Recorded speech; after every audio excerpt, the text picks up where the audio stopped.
Hello everyone and welcome back to my channel. My name is Jessie and you're watching Reliable Roots, and today I am making a homemade dream catcher. This is one of the crafts in our Earth Schooling curriculum that is Waldorf inspired, and I wanted to show you what I started out trying to do, and that is use all natural materials, and it just really didn't work out well. I tried to use some maple leaf branches and I soaked them overnight and tried to make a circle out of them, but I just really wasn't liking how it was turning out. So instead I went and I got these little 97-cent embroidery loops, and they are perfectly circular and they are made out of wood, and I really just like them a whole lot better because they just made the dream catcher just look a little bit more uniformed. So after that, I am just going to take some hemp. I had a few different color hemp sample kind of things that I've had for years now, and I'm so happy that I finally actually get to use them because they've actually just been taking up room in my craft closet, and I've been wondering what I was going to use them for.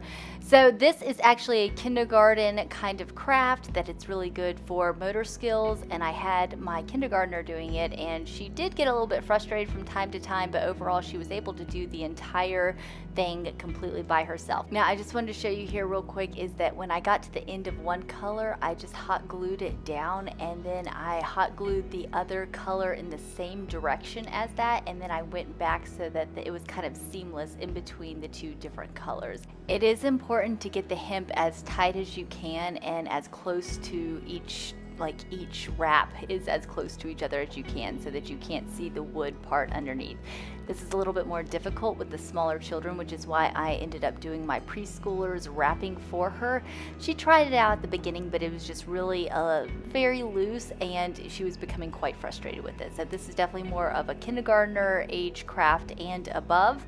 And when I got to the very end where the screw was at, you can see that I just kind of made one color that combined both sides of the screw. And then at the very end, I just got the hemp as close to each other as I could and added a little bit of hot glue and see if I couldn't make it so that it looks seamless. There is a little bit of an end of the piece of hemp, but I glued it down really tightly so that you couldn't see it if you were just looking at it.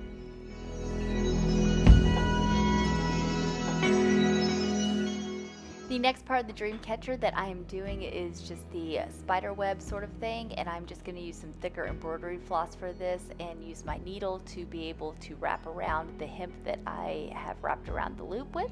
It's kind of cool that dream catchers are originally meant to be charms to hang over children's cradles for protection. They were used in Native American crafts, and then they had a resurgence back in the 80s, and these kinds of things are just so much fun. They're a great part of the Waldorf curriculum that I just love because I get to learn myself about where their origins come from and how they're used both then and now. So we had a whole lot of fun making these. The girls had a great time being able to design the parts that hang from the dream catcher. I got some different colored feathers. I did try to get some feathers from my chickens, however that proved to be much more difficult than I first anticipated. So I just ended up getting some multicolored feathers from the craft store. And then my preschooler was able to sew on or to put on tons of beads on the part that hangs from the dream catcher, as well as pick out her own feathers, and she had a whole bunch of fun doing this. It was also really good for the motor skills. And then I just helped her tie a slip knot, and I could just loop that around the screw at the bottom. And the very final thing that I did was just tie a little piece of embroidery floss to the top so that we were able to hang it above their beds. And that is about it for this craft. I hope that you guys enjoyed this video. If you did, be sure to give it a big thumbs up.